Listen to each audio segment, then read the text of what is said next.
Ba papa, ba maman, merci pour la fidélité nabino pe confiance na Canal Congo télévision pe tokutani na déjeuner nabino il y a chaque matin rendez-vous des auditeurs, rendez-vous l'auditeur émission vraiment épais sakabino mais formation union suezali koleka na République démocratique du Congo et permet à kabino bopesa makanis nabino bopesa ba idée bopesa ba suggestion na gouvernance na République démocratique du Congo, Bozalaka et Belé, déjà la minute Bozali, devant ba poste téléviseur Nabino pour Nabolanda, rendez-vous des auditeurs, na 24 communes.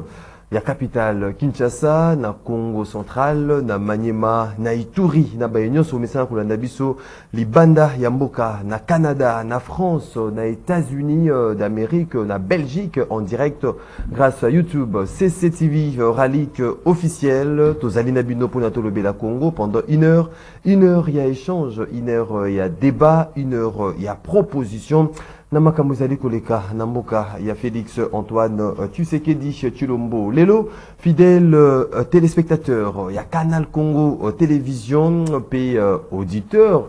Oh, Lelo, radio, ils allaient vraiment technicien, ils allaient à pied d'œuvre pour la émission et les capés na radio. Donc, écoute Koleka dans prochainement na radio mais imboko bazali kolanda biso boye été mokolo ya lelo tokobeta masolo makambo etali maponami ya 2023 déjà seni asilaki ko publier un calendrier électoral imboka faut bakende na urne le 20 décembre est élection maponami ezali vraiment nécessaire na contexte actuel où mboka na biso ezali en proie il y a insécurité mboka mususu vraiment télémaki lobaki ete maponami ezala vraiment organisé na année 2023 gouvernement to régime actuel bakoka luka de voies et moyens pour na kosilisa de l'insécurité ya est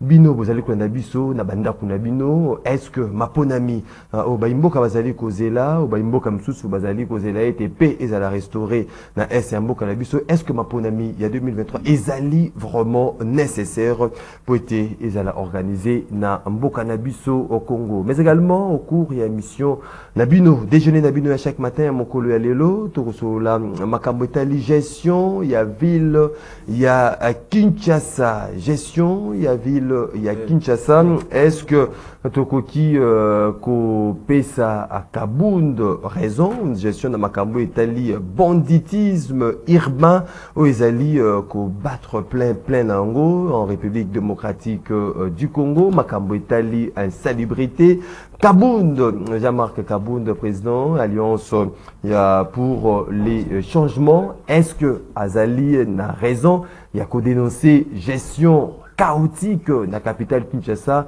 tout Azali Nator Tokosolo Yango Nabino oh bozali disséminé à travers la République bozali kolanda déjeuner Nabino à chaque matin rendez-vous des auditeurs n'a invité Nabiso na Tongo Yalilo Tozali na Ndeko Philippe Kazadi secrétaire national en charge il y a communication il y a ADP Alliance démocrate pour les progrès parti politique cher Christophe Lutundula mbote na Ndeko Philippe Kazadi mbote ndeko Maxime Consulte mbote na balandi nyonso ya CCTV mbote na bandeko to partager na bango matinée à lelo mbote na ba membre nyonso ya parti na biso Alliance des démocrates pour les progrès ADP en sigle ndeko Fabrice Pelende président national avenir du MLC cadre au sein MLC à Jean-Pierre Bemba mbote na mbote ndeko Maxime mbote na ba co-débatteur tozana bango na plateau mbote na ba imboka bazolanda biso.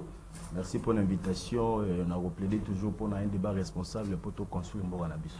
Un débat responsable aux alivés. Yabaimbo Kanyoso, Neko Orly Ilenda, président national parti politique UECD. Mbote na lokola Neko Orly. Mbote ndeko Maxime, mbote na ba ikongo manyoso ba kolanda biso sur toute l'étendue de la République démocratique du Congo. Mbote na ba ndeko ba kolébateur autozwami na bango na plateau ya lelo to kabola na bango makanisi na ko boiter les paka na ndenge ndeko Fabrice Alobi débat moko za la républicaine pour na kotombola ekolo na biso. Merci encore pour l'invitation. Ndeko Alain Zikatedi. Alain Zikatedi, Wazali fédéral adjoint, Essidé Moamba. Mbote na yo. Mbote Ndeko Maxime, meilleur vœu, na ba co-débatteur, et surtout na ba auditeur, toi téléspectateur ya émission Oyo, obakende ko plaider mabino portable on l'embargo contre ngai, merci na bango. To sengi penza été Congo Oyo ya biso 2023 Oyo changement quota mbote mingi na bino. Merci beaucoup embargo, ils allaient rater na rendez-vous des auditeurs 082 33 33 749 082 33 à 33 749 les numéros boko benga bopesa makanisi na bino pesa ba idée na bino na ba sujet tozali kolobela mokolo ya lelo ba mboka o bazwa possibilité ya kokota na standard T boko komela biso na WhatsApp ya rendez-vous des auditeurs pour occupation na bino et ko tangama pe aux ala débattu tout au long de cette émission comme d'accoutumée tradition ndenge exujaka une minute il y a sujet isolé à chaque invité. Ndeko Orly Ilenda. Merci Ndeko Maxime. Na une minute, on a moi 50 secondes. Ote na lobila na lobila no liboso likambo ya insécurité ouvre mes alliés ko battre record na ville Kinshasa surtout. Les alliés sujet à l'ordre du jour. Voilà, donc c'est na habité donc c'est na sotango. Au sotango, sujet isolé auto lobila té. Voilà.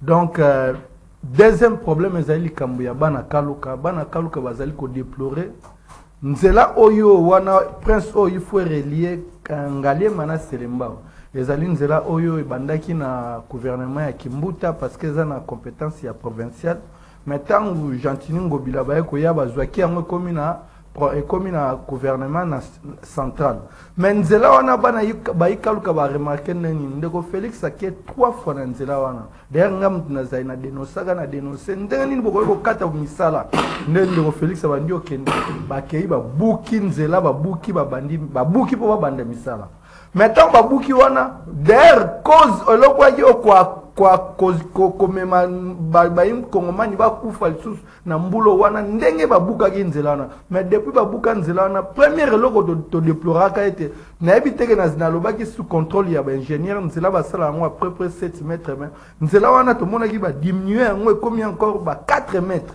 mais ya mibale encore ya kokamwa bakata misala esalamaka te bato bakokufa na kaluka nzela eza lisusu te yango bana kaluka bakosenga na ndeko na biso Félix azongisela bango nzela na bango ndenge ezalaki olie aya kobebisa yango ndenge abebisa yango parce que bato bakomi kokufa yango bato bakotuna oyoyo ezali nini donc c'est-à-dire ezali vengeance to ezali eloko nini au moins zongisila bango nzela na bango nde Kabila asalaka yango ke oya oboma yango ndenge obomi yango bato bakomi kokufa na kaluka nzela ezali te donc bato bakokufa bato bakolela likambo ya nzela na kati ya kaluka et puis bakodéplorer badepute oyo batinda mosala bakosala eloko moko te kuna ya parlement bakenda mosala na bango kolala bapungi. Merci beaucoup Ndeko Orly Ilenda. Ndela tellement ezali impraticable batozali ko kufa pona ndela ezali impraticable. Il faut tout le babe makamuna bo solo Ndeko Orly. Oui, c'est ça mais Ndeko Alain Zikatedi une minute na yo. Merci Ndeko Maxime. Naza ko rappeler awa que bandeko yo bakanisi etelelo batikali ba inamovible ke bakoleka te bakomi konyokola bato pona makambo etali enrôlement.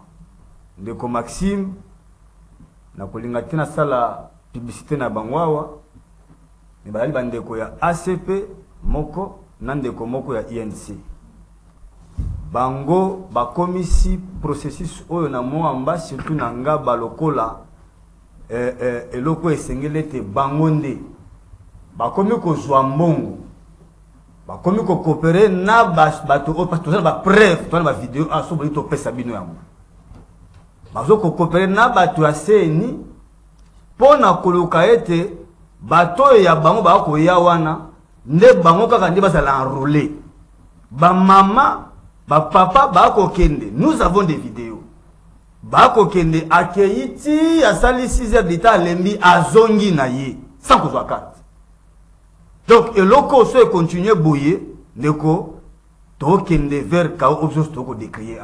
toko pekisa bango to tangia on avec bande kwa INC moko nandeko moko ya ACP ba komisi eloko lokole komi cop na bango ba koma kotia ko moneye o ezali bongo ko so carte pona bato et eloko to côté ko dénoncer yango to tanga ba kombo na mikolo ekoya. Merci beaucoup ndeko Fabrice Pelini. Merci encore ndeko Maxime. Narobanda ko fustiger d'abord autozo benga presque déshumanisation ya habitat ya Kisensu puisque situation urbain est comme vraiment déplorable. Bien dans le Bara toujours, c'est une commune où ils ont engorgé une grande fraction de la population après la commune de la Tchango, mais toujours constaté que la commune Wana est délaissée, abandonnée pour compte. Et surtout que la ville ne fait que s'étendre. Mais indiscrétion, manque de volonté, à autorité urbaine, à l'occurrence les gouverneurs. Pourquoi Azo j'étais dévolu dans l'espace Wana Tobengi Kisensu? C'est quand même une grande commune et c'est déplorable que la commune est dans la délaissée pour compte jusqu'à ce point. Et surtout, tu as vu que la salubrité de l'eau est commis vraiment de Maxime indésirable. Toujours, le gouverneur ne rend pas service au chef de l'État. À travers tout ce que nous voyons, nous constatons que c'est le maillot le plus faible. Il y a action, il y a gouvernement, il y a à travers le gouverneur de la ville. Vraiment, c'est insupportable. Hein. Il y a qu'à constater tout ce que nous voyons sur le plan, il y a insalubrité, sur le plan, il y a manque, il y a infrastructure. Communauté, c'était des communes urbanisées. Et puis, ce qui est dans le secteur, nous sommes au monde qui mais c'est juste une question d'entretien. Et puis, ça coûte presque rien, il y a qu'au pavé baril Nabiso. Je pense qu'ils ont des formes collectifs au gouvernement dans un programme d'action. Parce que moi, les lots, tous en union sacrée, mais nous fustigeons certaines choses. Dans les tisane, on a interdit à Gentilly de détruire ces marchés. Du moment où il n'avait pas une solution à l'immédiat. Et cette responsabilité-là tombe sur les autres qui sont responsables dans cette action et ça emballe tout le monde. On n'est pas content de ça. Zanouana est bien populaire. Quand on détruit un autre, juste la destruction méchante. Ça engagera des sanctions. Et puis il doit être devant ses responsabilités. Merci beaucoup. Seul devant ses responsabilités. Merci beaucoup. Et puis pour le ce problème, on a le belaka, il y a qui les on a ça pris aussi du temps. Le chef de l'État est descendu là-bas lui-même. Donc, on tend vers les élections, on doit avoir les outils acquis pour consolider notre population. Merci. Sinon, nous faisons fausse route. Philippe Kazadi. Merci beaucoup.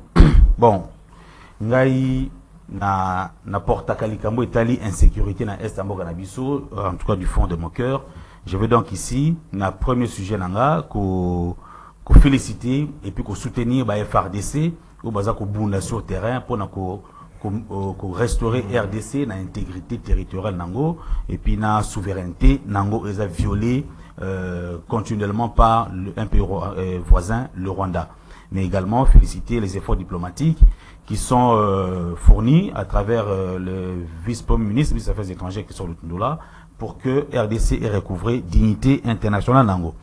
Ici, je veux aussi saluer le nouveau dynamisme qui est imprimé dans la partie Nabiso, Alliance des démocrates pour le progrès, avec le nouveau secrétaire général, John Bombo, et puis un nouveau adhérent, un comité fédéraux, interfédéraux, doit mettre en place parce que tu dois affronter l'élection avec beaucoup de détermination. Enrôlement des électeurs. Machine, ils ont posé problème, ils ont insuffisante. Je crois qu'on n'aura pas le temps d'en parler, mais j'en parle quand même. La machine, ils ont insuffisante. Na quartier, n'a sans fil, na massina. La machine, ils ont la moko par cent. Et que machine moko ne peut enrôler que maximum, peut-être 40 à 50 personnes. Donc, tel que le quartier, ils ont la kabongo, à tout 5 écoles, ils ont toujours insuffisant.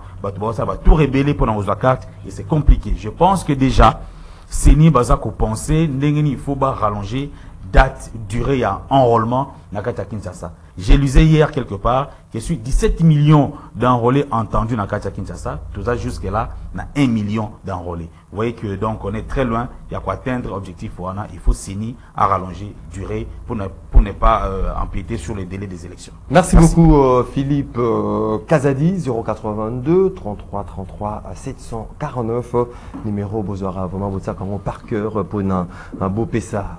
Préoccupation na bino, to makansi na bino na sujet de kolobela.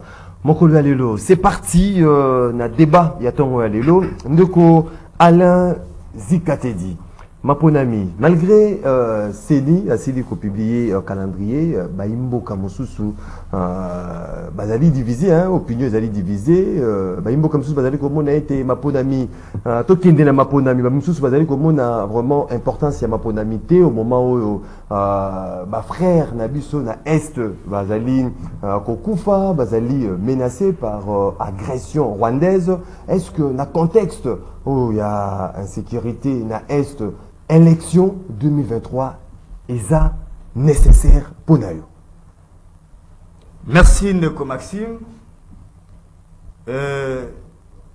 Nakolinga na anticiper d'abord, nako argumenter peut-être après, je vous dirai oui, élection est nécessaire, même dire qu'ils est vraiment impérative. Oui, c'est tout ça là. D'abord pourquoi? C'est une obligation constitutionnelle. Donc, ne pas organiser les élections, c'est violer intentionnellement la Constitution de la République. Et Wana et Kozala considèrent que la haute trahison n'est pas un décotilo. Parce qu'ils allaient, et à la volonté n'a y été, tous organisés yango, et allaient parce que mon békoli kunzi, et 5 ans après, et 5 ans organisé, Maponami. Yami Balé, Ndeko Maxime. Makambo yoko leka na Est. Mais solution nango, yande Maponami te. Yo yebi Ndeko Chilombo akenda ko brade ba ressources. Donc solution y a insécurité pour na yo Maponami. Ndeko ezali Maponami. Tikanga na argumenté. Vous allez libre. Makambo no soko mona oyo. Yo yebi yango. Pe perdre na concéder bango. Bakumi Sarake, Bakendaka ko défaire M23 depuis 2013. Mais au commun tout na azonga ndengeni. Na lo lengeni Ndeko Chilombo s'organisaka si abenga o ezali bongo M23 na kati ya Kisasa na Congo awangana to vana na M23 awara Congo na Kisasa. Asora na bango nini? O ba imora basenga ba preuve, basenga ba preuve, basenga ba image, basenga ba l'orientation. Bakenda na hotel basenga information. Motolokola Mbata, le professeur. Azali humain, oui, qu'on s'est trompé. A qui comme constaté.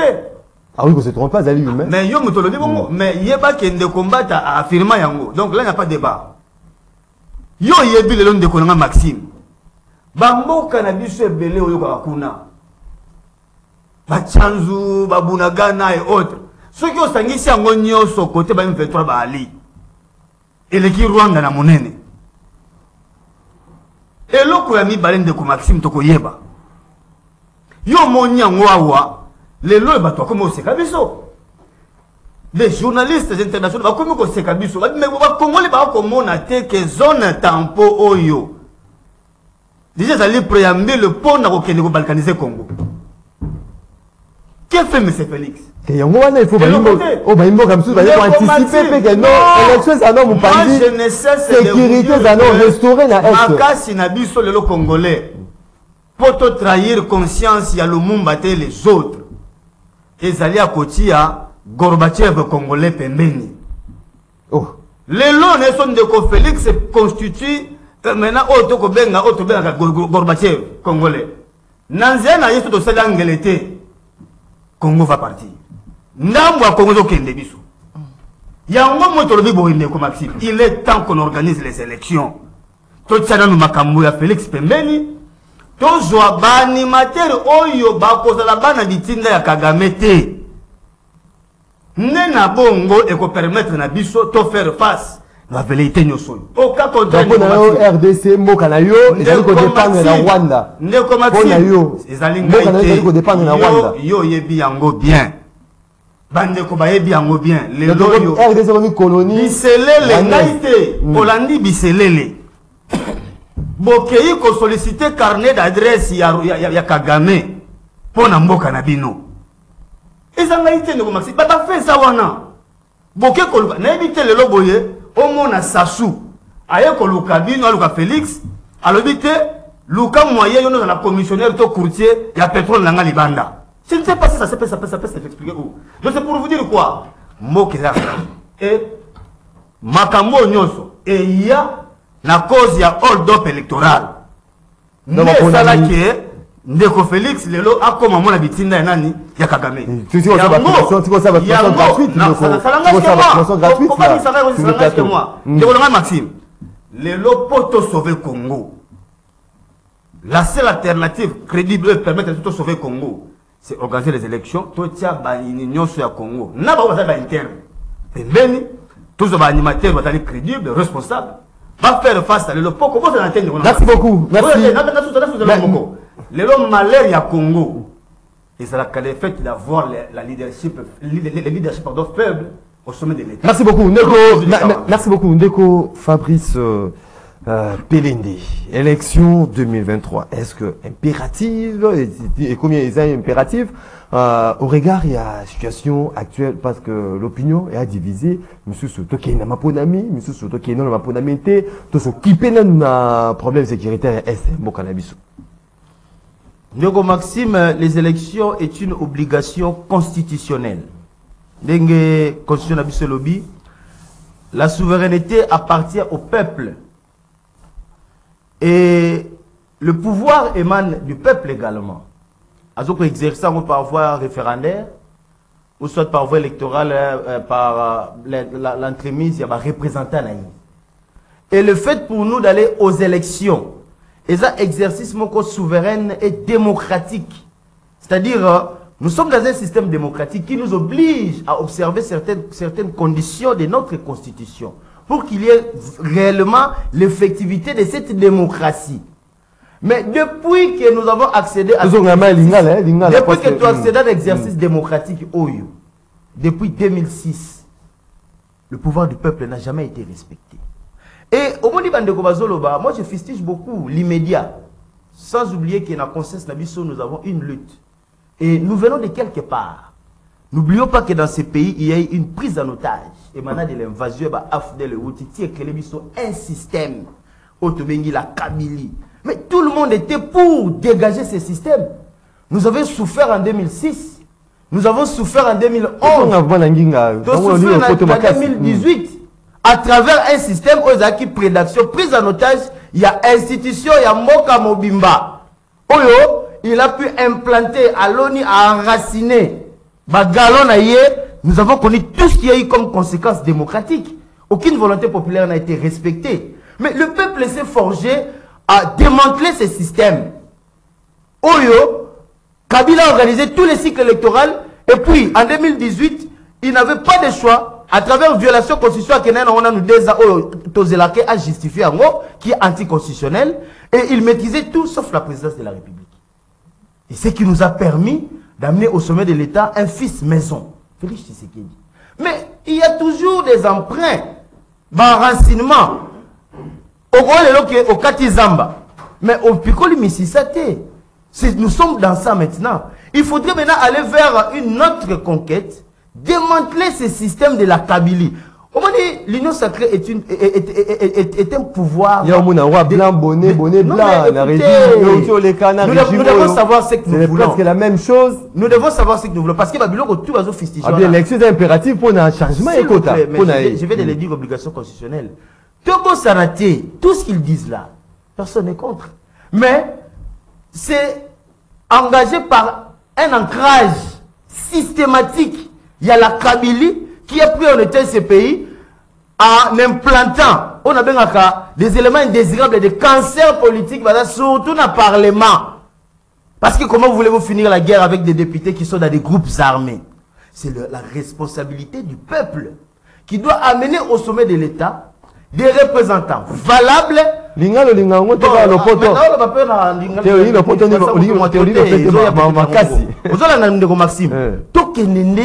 Évacuer ce que Kabila a laissé. Kabila avait l'impossibilité, il y a au sommet de l'État, avec Chadar, ça pouvait enclencher une guerre civile, peut-être même un pays dans la mortification. Mais il a eu peur. Mais sauf qu'il a contrôlé toutes les institutions, à commencer par le Parlement. Rachat au Parlement, wana, si on a utilisé le terme wana, c'est pas facile. Ce sont des gens aujourd'hui qui vivent dans une caprice politique. Il faut être fort. Comme les chefs de l'État aujourd'hui, c'est l'assumer. Mais ce n'est pas ça l'objectif de notre nation, travailler avec les indésirables. Ces indésirables-là doivent être évacués par notre population. Et pour la population, nous sommes évacués par nous. Puisque l'article 5 de notre Constitution lui donne cette souveraineté, cet exercice légitime. Il y a qu'à amener au sommet de l'État de nouveaux représentants. Mais nous avons tous observé la classe politique, même ceux qui sont dans l'union sacrée. Et ça va résiduel, il y a ma nation, il y a qui ancrage, il y a un système. Et c'est en 2023 qu'il faut démanteler tout ça, avoir un pouvoir, non seulement de l'impérium au sommet de l'État, mais de la vraie représentativité de cette population. On n'aura plus affaire à des députés qui soufflent le chaud et le froid. Et vous savez qu'ils sont au Sénat. Merci. Pour la citer, ce sont les indésirables, les cancers des cancers. Merci beaucoup. Merci beaucoup. Tous ceux qui sont au Parlement. Vous croyez qu'avec ces gens-là, vous construirez un système politique efficace et mettre un programme pour Mboka se développer? Donc, étape par étape, on a fait partie. Merci beaucoup. L'État de faire partie de son système en 2023 et le peuple doit s'impliquer farouchement et merci obligatoirement. beaucoup, Ndeko Fabrice Pelende. J'espère que nous avons deuxième prise de parole, non, Lucas. On a Congolais des pères et des mères. Non, le Balingala. Lubara vraiment l'ingala pendant le porte de Kimakasi. Ah bon, peut-être il y a pas. Ndeko Orly Ilenda. Est-ce que vous allez partager via Ndeko Alain Zikatedi, élection 2023, est-ce que c'est nécessaire au vu il y a la situation actuelle, il y a STM Bokalabiso. Merci Ndego Maxime. Nagoyoka ndeko nanga Alain, nagoyoka ndeko nanga Fabrice. Soko landi bango presque bakeka kanzela moko. Biso balobini une élection, c'est une obligation constitutionnelle. Mais quand on parle de système, et place au ngana okaki ndeko nanga Fabrice, parce que oza mutu moko moko zaka na vérité non ndengo loba olobini tozo sala nous faisons la fausse route, donc c'est-à-dire conclusion no conclure que union sacrée ndeti wana boko kende na nzela ya mabe boko sala parce que oza Congoman oui au moins eloko olobi, donc c'est-à-dire tu interprètes mal, mais oza interpréter mal ba non eza yondo lobi olobi ete banzela bo bandaki boko silisa te ponga pe na lobaki nzela yoko lobi ke banzela o na soki silité marché bo buki au moins otangi ba marché otangi nyos mobi soki silité est-ce que tokoza na iloba nini ya ko loba na peuple o c'est que toko sala nzela ya mabe, donc nzela wana ya mabe ya ngwe ko tinda biso ete tokende na élection na lombango talatina ya élection donc tokolobela système lelo Kabila za bon biso toza bato to bundisa Kabila boyebi ete tokotanga ngo te ba nostalgie le cas déjà ba o tout ozwa ba o tout perdant na régime Kabila et le cas nango ezali ba bien matériel même to perdant même na bato na ba proche pona Kabila non ba dégâts humains ba dégâts matériels le cas déjà le cas to bosana ngo to kotala l'avenir peut-être limbisa nga na muta liboso na limbisa na nga Kabila na loba ete eza nini to kotala avenir, donc tant to kotala avenir tant to kolobela système mais système oye to kenda na ba élection to senga 5 ans tango koloba na ye na 5 ans, donc na 5 ans na tango ye na programme no elingi koloba il faut sala o ba kongomani osengi bango ba pesa na 5 ans so komi na 5 ans siko oye po ba kongomani oloba ete tala na ebisaki bino na kopia bino lotiliki na kopia bino kolia na kopia bino sécurité na kopia bino ni est-ce que na pesi bino so ba kongomani ba biete oui o pesi biso nde ba ko reconduire yo encore. Mais si ko bandeko bazona quand on parle des systèmes mais zalika bonne bla bonjo mais zalika eloko moko Kabila za lelote insécurité ko continuer minute nde to ko babo to ki na maponami na contexte mais ya mapotina ya maponami yango wana mapona yo maponami on résoudre problème ya est mais tant élection ngi ko bani muto to ko pona azala capable ya ko pesa biso kimia ezali élection te mutonde to kopona ayaza le lombe ya ko pesa biso kimia ya ko instaurer autorité à l'état partout place ezali tela tina ete tina ya mapona miangwana pesa la bongo so itu na 5 ans soki mutu wana na 5 ans salité 5 ans na mususu ya to pona lisu mutu mususu parce que toza plus de 100 millions d'habitants, donc c'est dit lelo auto aka na 5 présidents mais ceux qui ba pays mususu mona ba comme na ba 20 ba 40, donc ça dit donc tant qu'on look les meilleurs entre nous mutu amakasi wa koya wa koloba ete na yako pesa bino kimie place ezali mais ndeko Félix Ndetsa abu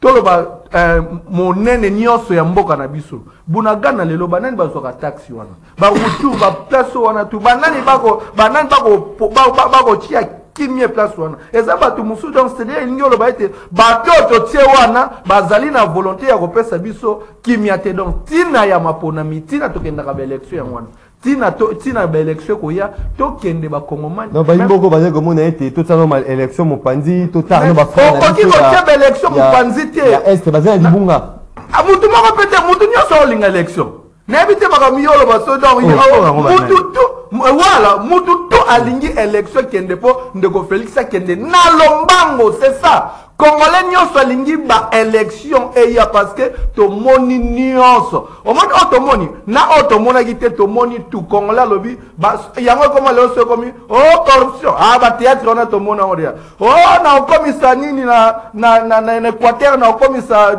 ba université tomona déjà donc tout le monde Félix Sawolo Congolais 2023 obi nde tozabo entre biso obi na zagyo linga 2023 yate et ça ndeko Félix azaki ola la ebete 2023 ya lelo 2023 merci beaucoup merci beaucoup peuple congolais pour na biso même to comme na en campagne te ko se présenter te que to ba candidat ni to ke élection peuple congolais pour na biso programme contre programme merci beaucoup programme akitoko goya pour na opesa ba ikongomani kimia Orly Ilinda ndeko Philippe Kazadi qui tellement passion ya koyoka bato pe apesa lecture de Fenaï est-ce que l'élection des solutions il y a crise sécuritaire qui se vit dans mboka na biso non élection est la solution il y a crise sécuritaire élection est la expression il y a population des bandeko balobi sur le choix il y a ba animateur ils ont sa possibilité dans la population apona ba kambi ya sika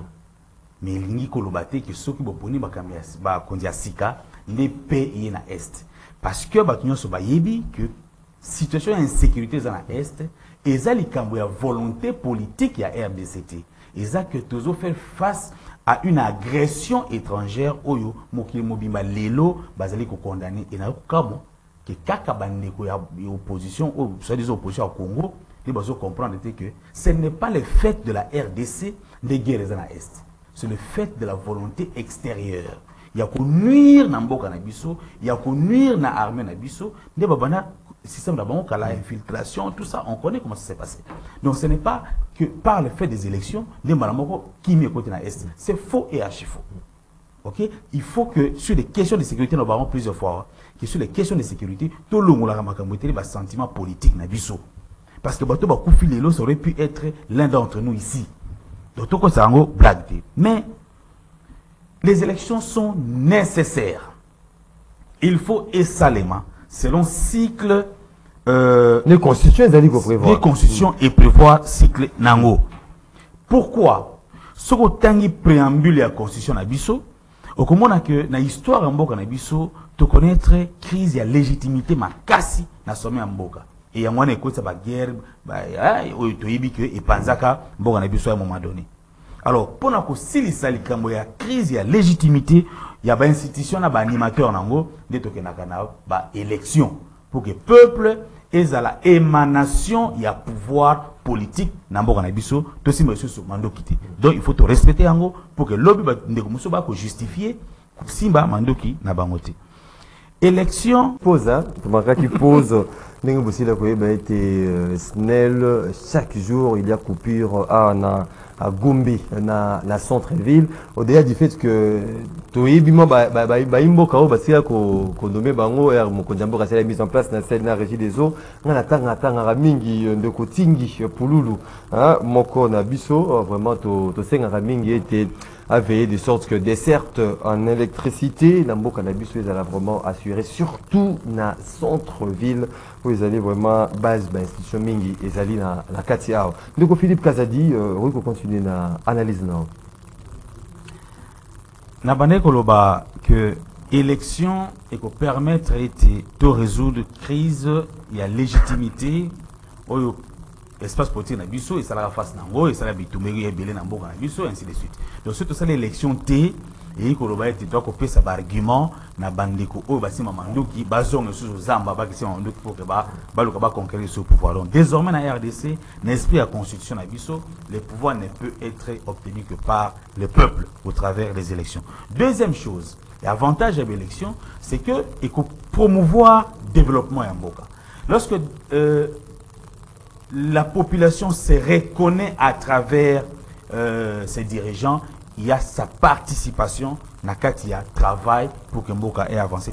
En 2018, population, excusez-moi. La population a se reconnaître. Excusez-moi. Ce qui population a se reconnaître dans la institution, au moins dans la grève participative. Je vais expliquer. C'est-à-dire que tout ça, tu as un travail, mais tu travailles dans la vie. Donc, moi, tu produis richesse et ça. Au lieu de dire qu'on a compte à l'État, tu vas voir. Parce que confiance, tout fait ça bon pour ça.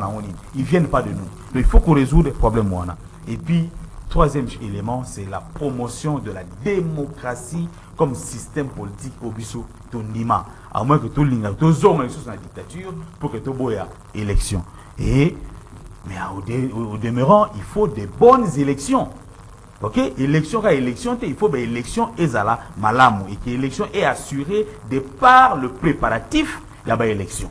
Donc il faut que tant qu'il n'y a pas d'économie, bateau va élu, effectivement bateau oyo population a poni.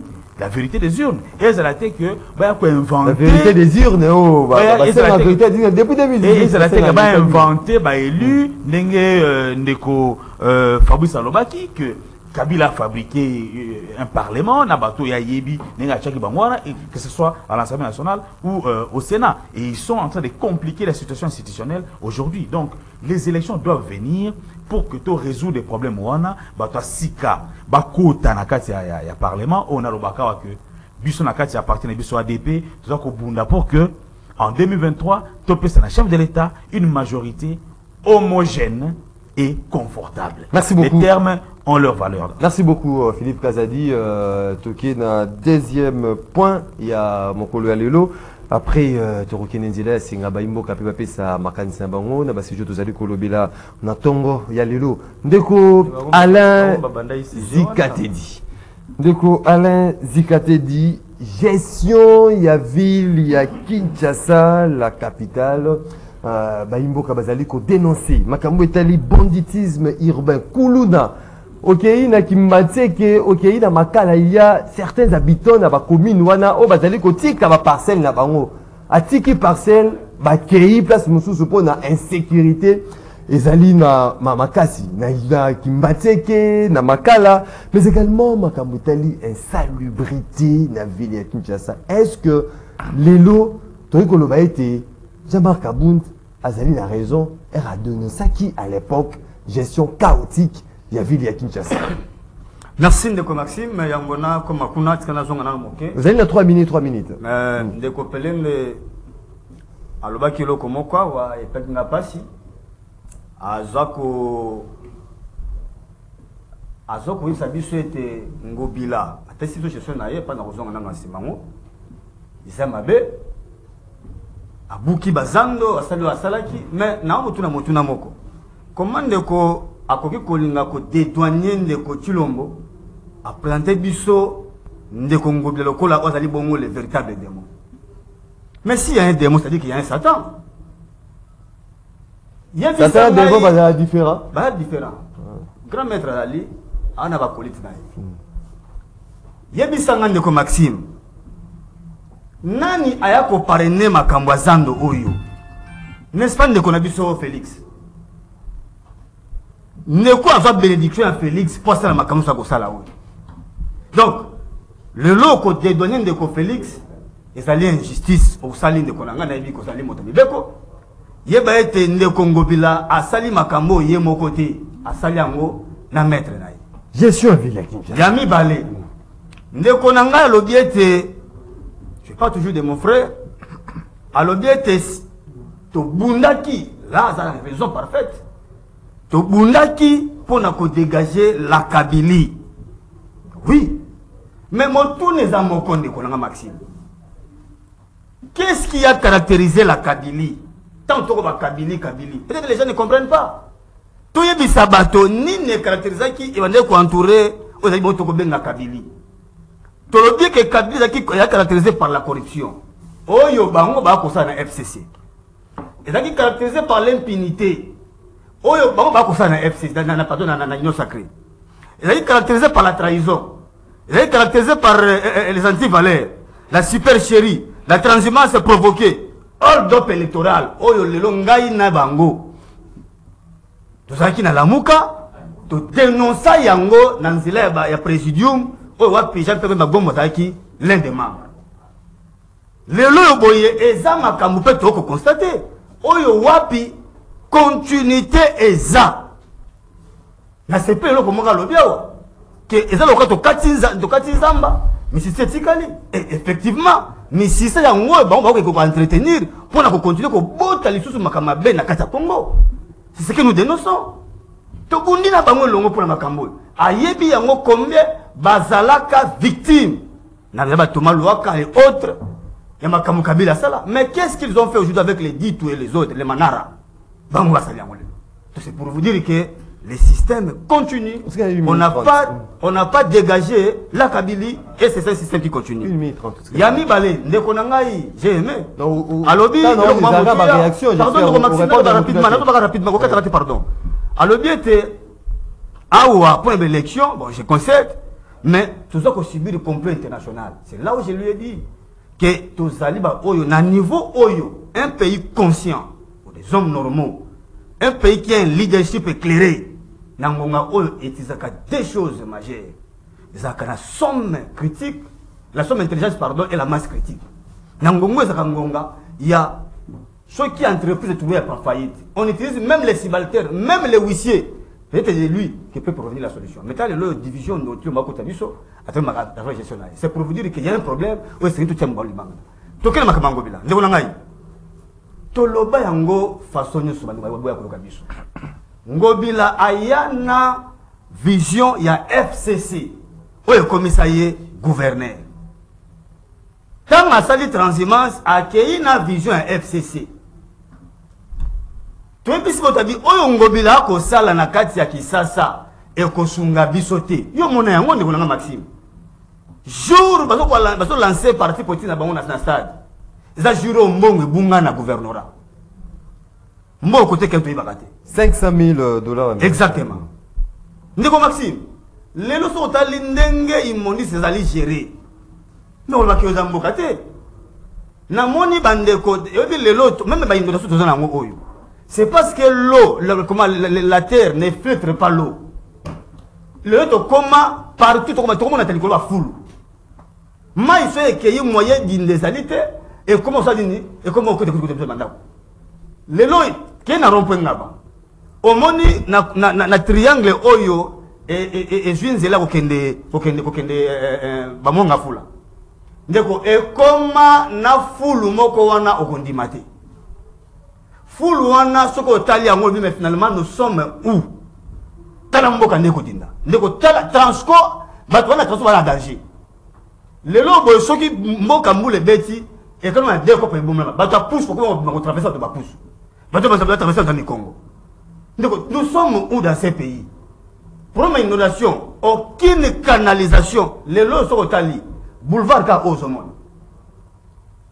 Les environnementalistes ba la sibiso de loko moko babike ezana ba egu ya makasi yao que bato ba boucha yango le loyo boye lingwala et autres ba victime na yango. Merci beaucoup.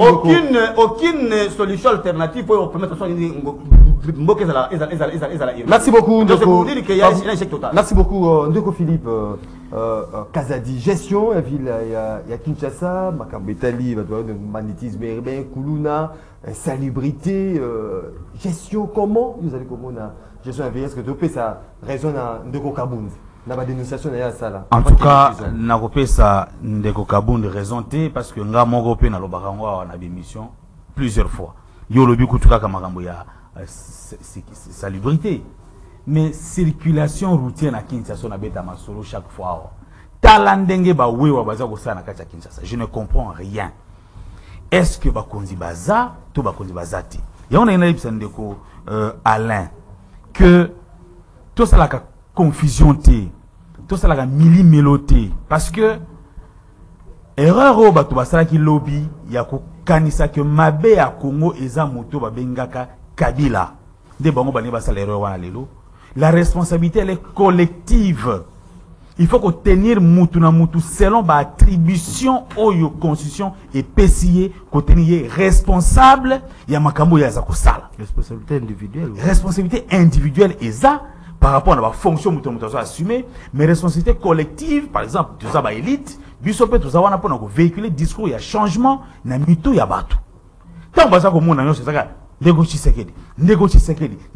c'est comme si yé aza eloko au salate comme si nga naza eloko au salate nyo se fait chef de l'état kita aya ko sala makambo wana lelo na biso to ko déplorer. Je suis à Kinshasa et ça chaotique, ça c'est vrai. J'ai vu bato bazo ko balabala bazo mbonga l'état a commis balabala a commis azui salité a boaki na caniveau. Après le biso bazo musala ko longola mabele na caniveau bise na balabala. Après mbo so ebeti ezongisi su mabele wana na caniveau et ainsi de suite et baza ko zwa kaka. Est-ce que la sanction est alliée aux sanctions mbonga ça ko bima chaque fois, OK? Alors, il y a comme sanction. Il faut sanctionner Zouama. Nasina belela pe awake banaki chasa. Boye bake ba député provinciaux au botindaka na assemblée provinciale. Baza ba complice il y a situation à mabe o to ko traverser le kacha Kinshasa. Donc aucun élu ya Kinshasa a ko sere bino voix bo PC sous voix. C'est ça tenir les gens responsables par rapport à la qualité de la fonction au mouton ça occupé. Donc responsabilité s'il vous plaît, vos responsabilités à député provinciaux ba on a moutou ya Félix Tshisekedi. Est-ce qu'on aura résolu le problème? Vous voulez à la fois les élections pour changer les choses, mais vous êtes en train d'indexer un individu. Comme si ça n'existe pas. Et ça responsabilité collective ya biso nyoso. Bien que mutuna musala za kosala azana responsabilité na ye. Et par moment il faut ça un focus na sujet au babengisi bino pour que to eba ndeni ko évoluer parce que émission zapeka ya critiquité et zapeka ba proposition. Donc sanction na kata Kinshasa il faut ça. Il faut que le gouverneur de la ville et son parti qui soient sévèrement sanctionnés au moment des élections qui arrivent. Que les députés provinciaux soient aussi sévèrement sanctionnés. Bah, image aux les madame la pluie, problème. C'est grave. C'est donc, madame Koutoumbo les bêtes sauter. Donc, comme ça, bata bilanga koufa, batouba les sauter. Vous comprenez? Mboule faut bêta n'engenza masala mboula, mais il faut bien surtout la capacité ya ko gérer ba mai wana ko canaliser ngo pour que et bois kama esika esengeli. Oza ko lelo na kacha Kinshasa, que ce soit sur le plan sécuritaire, sanitaire ou environnemental, c'est chaotique et la sanction au travers des élections, à travers les mécanismes institutionnels, il faut ezala. Merci beaucoup Ndeko Orly Lenda. Ba imboka faut ba été makambo zali ko lekana Kinshasa, ceux qui aiment bezali, il faut qu'on sanctionner exécutif provincial, to ministre songolo to pakala ya gouvernement provincial, il faut kuna na ba motion, ba interpellation au niveau ya assemblée provinciale, il y a vu qu'il y a Kinshasa ceux qui bango bazali kolobate, wana bino population pour retrancher en na maponami. Ndeko Orly Lenda yo lecture de fait non par rapport à gestion ya Kinshasa. Ndeko nanga Maxime likambo ya gestion ya ville ya Kinshasa ezali likambo o il faut tozwango vraiment na kibu sérieux nyonso parce que ezali vie ya batunde kokende na kamo ndeko nanga kamo image oyo monionka lelo nangona ngoka lelo eza makambo esalama donc so mbule beti Kinshasa yango ndenge ezala te Kinshasa na yebi mais image oyo ya transfert la boy il faut un bateau parce que comment flotter to ba pirogue mais ndeko tango kapolo ba ete toche yango nyonso na mutu ya ndeko Félix mais lelo nyonso esalama koyoka gani sous l'impulsion du chef de l'État ye moko mutalinga ba kit de la personnalité wana na ba partout na ba panneau nyonso komona mutasa la telo komobo sous l'impulsion du chef de l'État donc c'est-à-dire eloko to esalama ka yenda yebaka yango mais ndeko nanga likambo ya insécurité likambo ya kikuluna batu bako kima bandako ezana makala ba koma kobenga ngo Ukraine na Russie. Donc chaque mot il bat babunda et ana kaluka ezana bat musu ba benga bango ba désert ba kuluna ba koma ba désert makala ba tiki ba parcelle donc ba désert on soki ba na désert ba kuluna so ba na désert ba bandi ko panza na veni ko potula ba biloko ba d'ailleurs ba uté ko bomona muka mukie ba kangi ba koti na ndako moko ba panzi ba zui biloko mama wana ba zaina mbongo te ba bi tozui mwana ya 2 ans bakena mwana na bakati mwana na kati likambo otokolobe salama un dimanche passé il y a comment on va catastrophe naturelle salama ya mbula na misu ya chef de l'état d'ailleurs le qui na décembre un dimanche passé na rompo na pont ya Lunda Bulu e Kaboli Bandal na Kitambo et place wana na ko déplorer place wana plusieurs fois bato bazana si wana kulune ko salama wana bako kata batu chaque jour Kosbaki et puis ezana ba député o bazana bazwa na piscine wana Kosbaki ba cheli bango na mai ba cheli bango na nini mais ba kuluna bazana na CC wana nyonso na kati ya place wana na kati ya Kosbaki wana bakuluna bazawana papa donc bako kata batu ko banda 21h soko leki parce que les autres mais les membres députés provinciaux il faut bazwaka pour est-ce que tozana ba députés provinciaux c'est ça le problème photo tout yango au moins tant de konango lobi ete responsabilité oui minute de ko zone sa responsabilité na population batala ndenge bandeko o baleki ndenge ba gérer bango yango bontina ya élection ya ndeko nanga lelo mtokomona ba transport comme passe okoza lo route qui route ba victoire vendra na ipen ozo temi na victoire ozo la transport réaté okozo ya chibango comme na chibango à partir na banda obeta na makoloti na magasin na mais ndo okole katia soko mekio le kaona bakuluna na ba tutu mona ba kotambola donc tu sais ali gérer te pona yo ba Colombo mais na lobi ndo na ekoza la gérer ndenge nini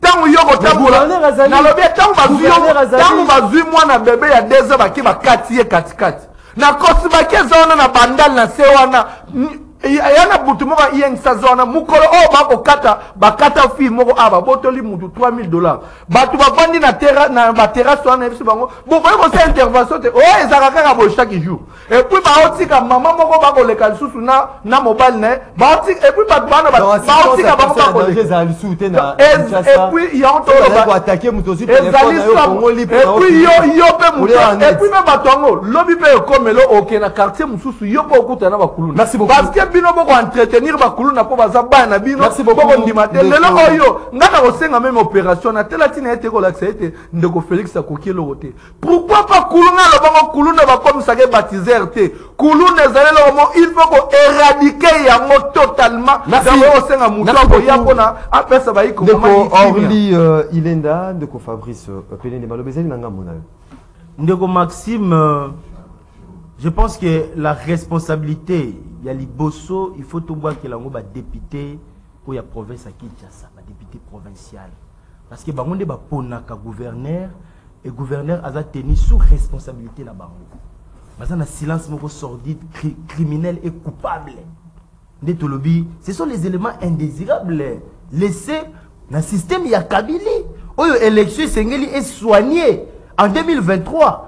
Ngobila c'est une pourriture politique Tolobango, c'est un malheur pour cette ville de Kinshasa. Oh mais écoutez, quand c'était pour biso dans la union sacrée, nous devons observer le mal et tomber la Rome à beaucoup zambo canabiso. Comment expliquer d'abord avenir à gouverneur indésirable la carte union sacrée pour mais tebisio est un système politique. Erbozoloba ndeko alobi que non il faut le rattacher à Félix Tshisekedi mais je vous explique les exercices démocratiques. Banel babimisaka gouverneur, ce sont les députés provinciaux. C'est clair. Qu'est-ce que Félix a à voir avec ça? Et s'il y a des motions, et s'il y a des éléments où le constat immédiat doit être fait, c'est par les députés provinciaux. Qu'est-ce qu'ils font? Et sa complicité, ils sont achetés par Yemoko Ngobila, qui constitue un danger permanent pour la ville à Kinshasa. On a venu à Yemoko gouverneur chaque jour. Chaque jour. Mais regardez cette fameuse route le Bimana Willeri Wana. Incapacité, c'est lui qui est censé avoir la responsabilité de toute une ville. Alors que bon, ça avenue chaque jour. C'est un malheur pérenne. Il faut qu'on dénonce. Et il sera tenu coupable sur le plan pénal. Il y a des destruction méchante, il y a des catastrophes, tout il a créé. On n'est pas content de ça. Et tout ça pourquoi? Parce que l'irresponsabilité des députés provinciaux passe en plein. Donc Kabila, ils s'en foutent, mais Kinshasa est mal géré. Profondeur pour l'action que c'est très mal géré. C'est très mal géré. La responsabilité on a chez lui à la maison. On a bureau en Gobila, voilà. Vois ce qui se passe. Fou le mot de la Ranakati wana. Il ne voit pas ça. Et qui sait sous ma tête, qui m'a c'est possible. Est-ce que laxisme, il y a gouvernement provincial à Bissau, et ça était pour un gouvernement central pas. Mais j'ai commencé par vous dire ici que il y a encore les actions résiduelles, outils dans la Kabylie, implanter des choses qui seront considérées des bombes à retardement. En fait, c'était un sabotage pour Kabila Rotika genre à Parlement, à la tête avoir un monsieur comme Gentini. Mais comment expliquer, et là, on a encore mon avis, quartier Mobimba Batubabimi, na on a un baby pour nous, on a banda vidéo, mais ce n'est pas possible. Des voyous à Kinshasa. Et nous avons un gouverneur. Qui va parcelle. Partout il y a des crimes au monde, mais on est commis outrancier. L'État n'existe pas sur ce plan-là. Mais c'est, Maxime, ce sont des choses que nous devons éviter. Et en 2023, la responsabilité, c'est la classe politique choisie et nommée par la Kabylie, qui l'a fait exprès. Il y a un lobby. Nous sommes dans les grandes lignes. On est d'accord avec vous. Nous sommes tous des patriotes, des nationalistes de notre pays. Vous en avez torté. Mais il faut savoir bouger les lignes. Les grandes lignes sont les axes politiques. Les axes politiques, récupérer le vrai pouvoir. On va la concentrer par la volonté populaire. Tu récupérer déjà la présidence de la République. Ce n'est plus entre les mains des oppresseurs. Mais il faut maintenant évacuer ces systèmes. Et ça, les amis n'ont pas tort. Et puis, bon, attendre la biseau pour la réunion sacrée. Comme on a applaudir un fourre-tout de Ngobila qui prend la ville comme si c'était une toilette. Merci beaucoup. Mais c'est déplorable. Et puis, le peuple congolais Ayebaka, que c'est une responsabilité individuelle. On les a partagés dans députés provinciaux. Et à chaque action, le gouvernement provincial. Merci beaucoup. Ils seront responsables devant le peuple. Merci beaucoup. En 2023. Non seulement ils seront sanctionnés, mais ils seront poursuivis pénalement pour toutes ces bavures dans la décision de Michel Basel. Rapidement, on dirait Singa, tout un message à Baï. Mboka awa kisenso banda banda kiko senga batu bambongo pour bazo la carte d'électeur ba 5000 francs congolais. Union sacrée ezaka kabatu Joseph Kabila système nini nazali koloba élection esalama Félix Akende Union sacrée batiembo kana kao. Bonjour, un civil peut-il se charger pour aller chercher un policier à la Souciate pour sécuriser le bureau de vote, une batterie pour des machines? Pouvez-vous nous transmettre la carte d'électeur du président de la CENI? Ah, de quoi c'est une carte d'électeur à Denis Kadima. Bonjour Maxime, l'Union sacrée a un discours, un bilan. La moindre des choses, c'est d'organiser des élections transparentes où tout le monde est associé. Et on l'arbitre central qui laisse les latéraux à l'opposition. C'est Pierre. Salut mon frère, c'est Matt des Gammes. Félicitations pour l'émission. Nous te soutenons de loin et bon courage. Merci beaucoup Ndekoum. Bonjour MM. Maître Pelende, vous parlez du système laissé par Kabila. Dites-nous, qu'avez-vous déjà fait pour déraciner cela? Quand le ministre des Recherches scientifiques dit tous les ministres sont des voleurs, alors pourquoi accuser chaque fois Kabila? Est-ce que encore Kabila qui a dit à l'Union sacrée de voler l'argent des Congolais via RAM? Dites-moi en quoi vous combattez ces systèmes. Jean Bikila depuis Kisenso. Salut de Maxime, les élections c'est un droit civil pour tout le monde, mais le pouvoir en place veut tricher les élections, ça ne se voit déjà, les Congolais iront jusqu'au bout. Et nous aurons un autre dirigeant en 2023, Chris Moma, depuis la commune d'Ensélé. Il y a une amélioration depuis la venue de nouveaux mandataires, petits soit-il. Bonjour Maxime, dans le territoire, il y a Kaimba, déploiement, et Osalema, mais Jean, Bazui et l'autre côté pour la survie. Nabango, c'est Pierre. Bonjour Ndeko Maxime, Moutoua IDPS a évité que pouvoir, il y a IDPS. P et Uta na Kingankati. Bonjour, Ndeko journaliste, c'est mon Union sacré à l'objet peuple ndé à Votaka. Est-ce que en 2018, tu votais qui faillu lutter, mais c'est ni Atiki Motomosusu, Atika Lokuta. Bonjour, Ndeko Maxime, tout le monde, c'est ceux qui attendent Kombo ya Kabila te, Ayoka Kandenge Nini. Neko Maxime, problème, il y a kosiliste na bandal bakuluna bakoma kovanda kuna na kati ya école wana y compris basi ya ndumba. Il faut que ba bimisa bango na kati ya ba école. On a 30 secondes à chacun. À la lumière, il y a ma préoccupation à Baimboka. 30 secondes. Hein. Donc, Alain Zekatedi, rapidement.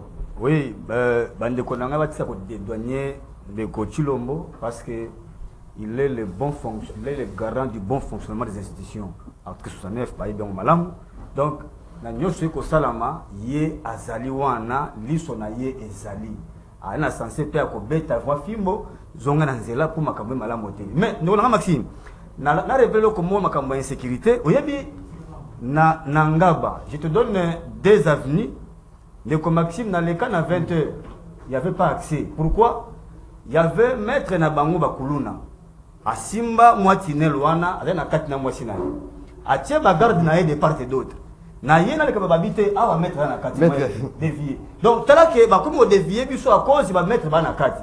Et le loyo même la police ne connaît ngai. Azali obanga bakuluna. Azobanga kuluna. Merci beaucoup. Donc il y a un sérieux problème et Sengeli to radika manyo sur Sengnini. Merci beaucoup. Sengeli ka kande to ke mapona mia solo et go permettre. Il y a 2023 mapona mia za organisé ndeko Philippe Kazadi. Nalina salama révélation moko boy. Bien longtemps avant de déposer ma candidature en élection 2018. Nazagana de Komoro en hôtel Invest. Aïbisingaï, est-ce que vous avez vu ville de Kinshasa, Ngobila Rolongwa, Maindo, mais pas comme gouverneur? Ah, tiens, oui, tiens ça pour dire, ma comme Naïbi Solelo. Mukolo Ngobila, les cas na ville à Kinshasa. Na benga de Koana, na ABC, attends, parlement. Na benga na ABC, au moins nous tapez ça comme information, Ngobila comme gouverneur de Kinshasa, Karamanaï. Non, le va solo. Je vous jure. Longtemps avant de déposer ma candidature et élection de 2018, Ngobila était déjà planifié pour diriger Ville à Kinshasa. Avec un plan, un programme déjà. Quel était le plan, le programme, ça je ne connais pas, mais au moins la personne était désignée pour être à la tête de la ville de Kinshasa. Et donc, je vais conclure en disant que Félix Tshisekedi a la responsabilité na yé, na makamozo relevé na compétence na yé. Mais malheureusement, sujet à l'autre lobeli makamo na été. Lorsqu'on va en parler, vous pouvez attendre peut-être un discours auquel vous ne vous attendez pas de notre part. Mais l'autre lobeli makamo vu la Kinshasa, Tom Mema Félix, président de la République, était to côté na kata Kinshasa. Merci beaucoup. Merci beaucoup. Merci Ndeko Maxime. Okindenge bandeko, okindenge même bandeko ba réagir et qui na kata kosubaki wana eza même na ba chele belé ba ko bota bana donc ba kuluna o ezali wana. Et puis ya mabeza lika nde ya biso ba congolais to koma ko banga ba kuluna ba ko agese mutu ba ko kata mutu bo vandi na mino ba ko tala o mona mutu muso avai na cabine me ba obotola mutu biloko wana. Il faut assister une personne à danger. Ya zo banga po ebike so tunie o lobi ba yo botola. Quand on botola so ba téléphone voilà donc c'est o wa to ko vivre dans likambo ki kuluna to ebite ezali pe partout. Si to ko lobela on a bandal na kaluka partout na makala partout na ville Kinshasa. Donc minute ba grand même na Gombe minute ba grand maître ya Kinshasa ezali ba policier te bato ba ko tia ordre o ba ko imposer loi na bango ezali ba kuluna. Merci beaucoup. Et nous ba autorité o ba zeli ba incompétent. Merci beaucoup. To en 2023 to chasser bango tout to zo bato solo o ba ko pesa biso kimia. Ndeko Maxime, je pense que tout dans le système autobien à la séparation du pouvoir. La responsabilité est sectorielle. Ici, on évoque purement la responsabilité des représentants provinciaux. Oyo, à mon avis, ils ont failli à leur mission et on peut le comprendre par classe politique. Oyo, ils allaient dans le but résiduel d'un système. Oyo, il Kati. Alors, les élections qui planent à l'horizon, elles allaient comme remède. Remède politique, oyo, dans la sensée pour nettoyer cette classe politique. Oyo, sur le plan institutionnel, il y a eu des personnes de Tolobi indésirables émanant d'un système prédateur. Tolinimbo Kanabiso, je pense que responsabilité politique, qui sont qui Tolobi, to indexer les uns les autres, ça sera injuste. Ça peut bandeko, tous à la, en toute sincérité, responsable face aux allégations des uns et les autres.